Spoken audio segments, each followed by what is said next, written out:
Okay, so let's talk about subnetting. So let's go ahead and type in ifconfig here. And if you look, we have our IP address, and then we have this thing called a net mask. This is also known as a subnet mask. And a net mask just tells the computer or the IP addressing scheme like how many IP addresses we can have. So we can use a net mask to divide up IPs logically. And when we look at this net mask here, we have 192.168.134.164. This is a class C. And the subnet mask for a class C IP address is typically 255.255.255.0.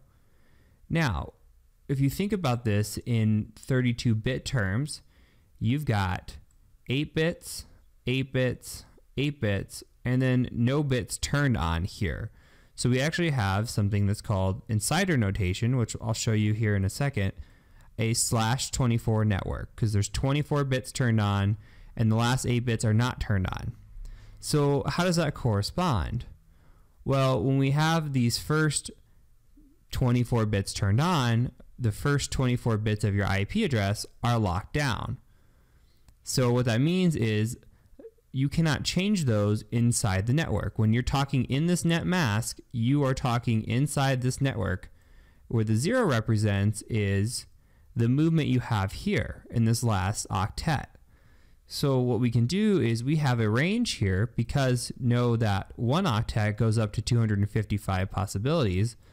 So we have the potential between 0 and 255, so 256, of having 256 IP addresses technically, but only 254 hosts, which we're going to talk about in a little bit as well. So if this instead was a 192 network, but for some reason this was a 0 here, then things change substantially. I don't know the host calculation off the top of my head, but I can tell you that it becomes a /16 network, right? And then you have a .0.0, and then you have 192.168 locked down, but the rest of this becomes free. So what does that mean? That means you have a substantial number of hosts that you can have on the network because you got to think about .0 through 256, right? Or through 255, .1, .2, all the way up to 255.255. So your host grows substantially as your net mask reduces. So if you wanted a small number of hosts, you might turn this up to 240, for example. And we'll look at what that means in Cider Notation here again in a second. But just know that it's critical that when you have 255, you are completely locked down. Any other number than 255, you have a little flexibility here. And so class C, like this, is typically always going to be a WAC24 or /24 network here in Cider Notation. Class B is going to be just the first 2 set, and that's called a WAC16 or /16. And then class A, remember your 10 dot private addressing is typically with a 255 and then zeros across the board. That's how you get so many hosts. Remember, we talked about that in the first video. However, you are free to have a 10 dot address with 255, 255, 255 like this. It's just the typical standard, doesn't mean you have to follow it.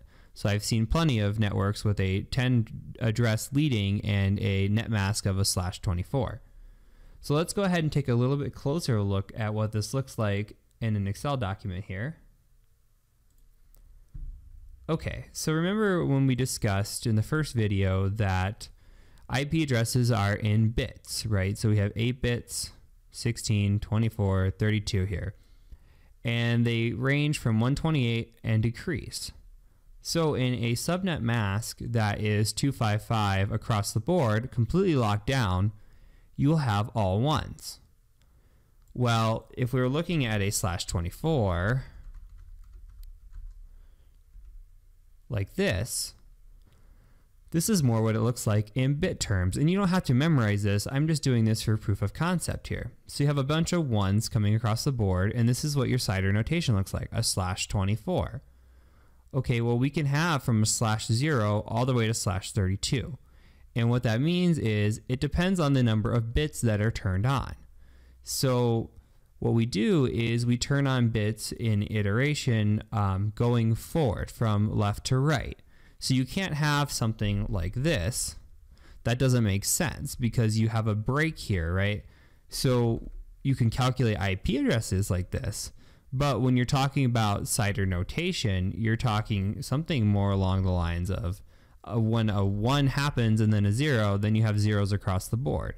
So a WAC 19, a /19 network, for example, would have 19 ones across the board, and it would have an addressing scheme of 255.255.224.0. So how does this become important to us?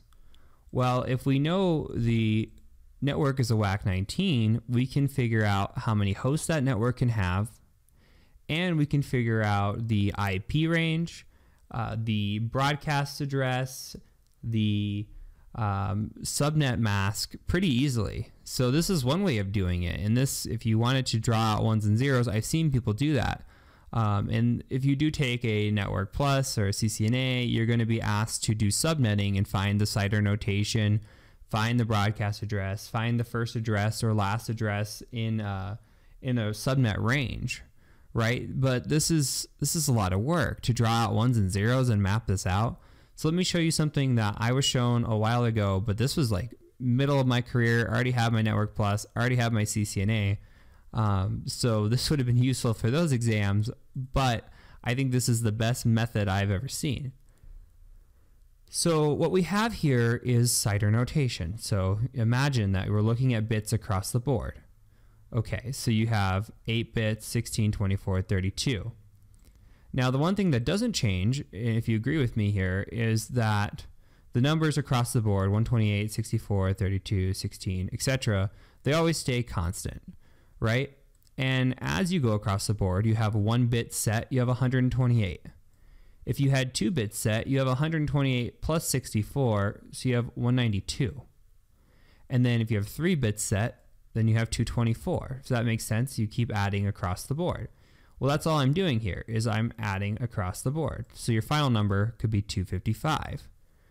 But another way to look at this is to think of your subnet. So if you have a /8 network, well, you have one 255, right? Okay, once you cross the board, that 255 is locked down. So if you come into a /9 network, well, then you have like 255.128.0.0, if that makes sense. You could say, okay, a /9, guaranteed we have a 128 in there somewhere.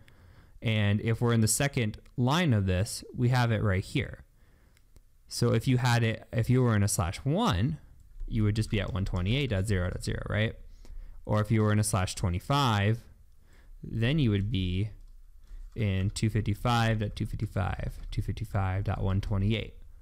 So if we go back and we think about the common /24, the one you'll see the most in your career, that's just the 255 across the board because it falls into the third category. So you know the first two are already set at 255, the third one's set at 255 and .0. So let's think about this in another way. So when we say, okay, how many hosts can I have on a network? Well, another way to think about that is to take this number, you have your bits, but another way I like to think about this is hosts. So if we have 128, and this is where it gets a little bit confusing, but not much. Let me make a new line here. You can always just continue going, right? So you can say, if you notice they divide by 2, so why can't we just multiply by 2? So we'll multiply this by 2. Okay, so 256. Remember, that makes sense because we had a range of 0 to 255, so 256 addresses. And let me just make a formula here to drag that across the board. And if we drag it across, you'll see as we start getting smaller on the Cider notation, the more hosts that we can have. Remember that the WAC 8, the public class A 10.0 had something like 16 million host possibility. So it just gets crazy. And when you're taking an exam, you're never going to see really past 16 unless that's just them being cruel, because it's really hard to do this number, especially when you get higher and higher in your head or even on a piece of paper. So when we're looking at this, the thing that you should know is when there's a host, you have to take this number and you always have to subtract 2 from it. So when you're taking 2 from it, that's because you have a broadcast address, typically sits at the last address in the IP range, and you have the first address in the IP range as well, which is usually reserved.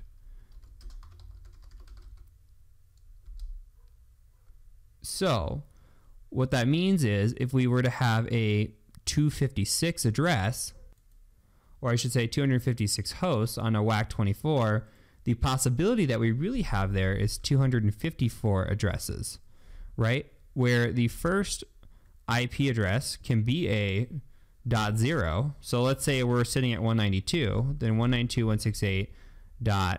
We'll say it was 1.0, and your broadcast address will typically be 192.168.1.255. So your router has to talk, or you have to have a gateway address, right? So that's your first address. We can enter that in here, right? We have a gateway reserved, and we also have a broadcast address reserved. So you can't use these two. So because 0 and 255 are gone, you can use the range of 1 to 254. So that gives you 254 hosts. If you were to do a WAC 23 network, then that changes again. Remember, because now a WAC 23 would look like 255.255.254.0. You have 510 host possibility, if that makes sense.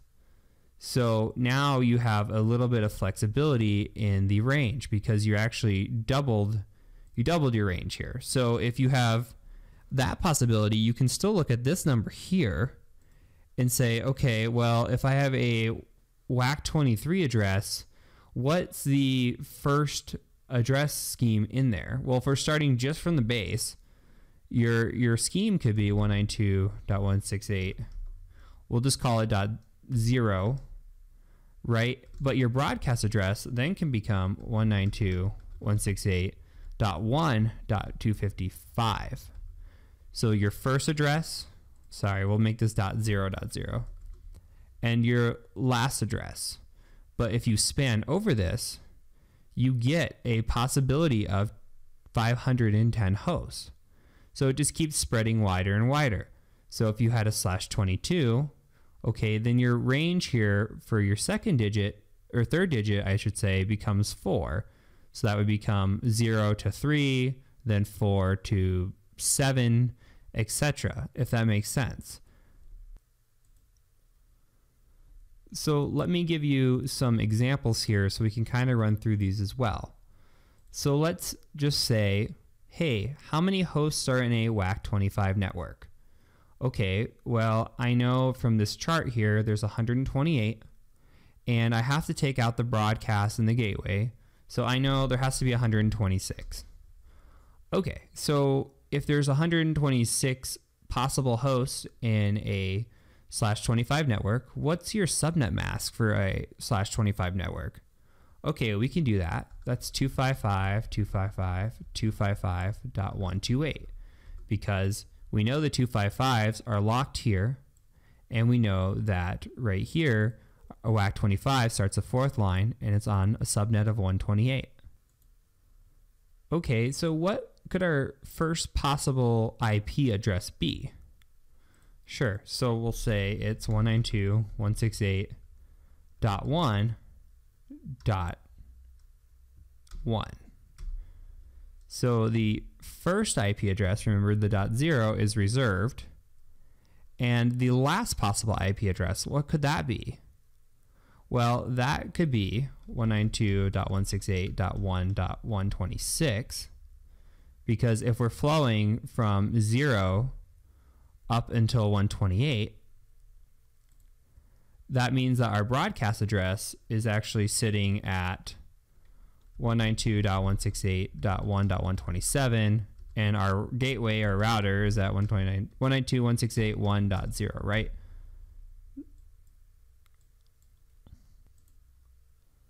And I apologize, I should be saying gateway. I should be saying network ID. Your network ID falls on the first address. The gateway is a misstatement here, because I was thinking about it, and your router, your gateway, is absolutely an IP address. So your network ID is your .0.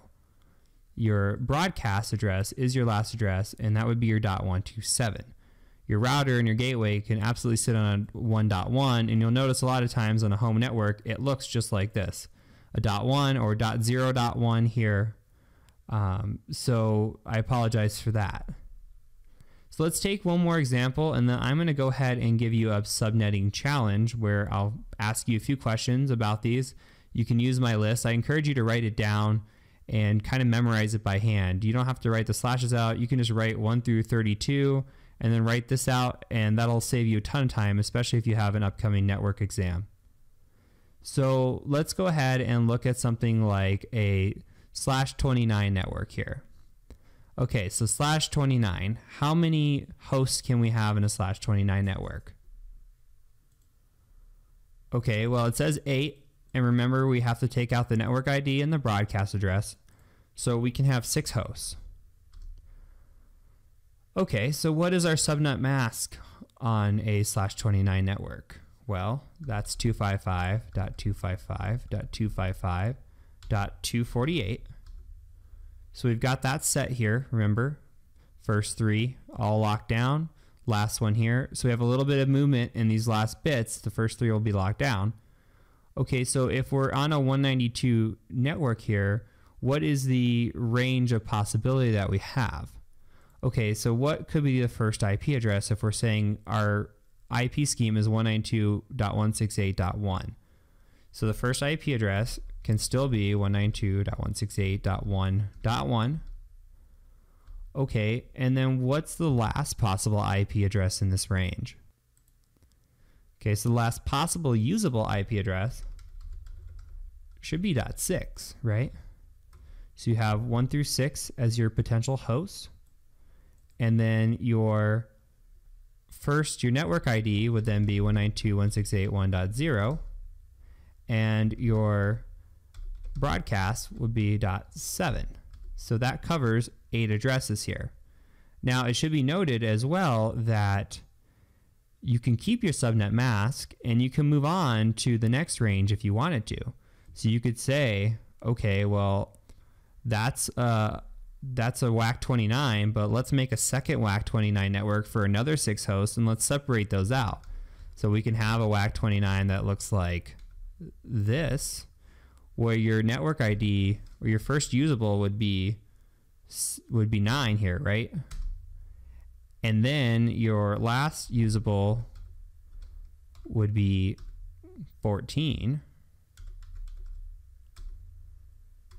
And then your network ID would be 1.8, and your broadcast will be 1.15. So again, this spans 8 total bits here, but we're talking as well, we say, hey, we've got this range.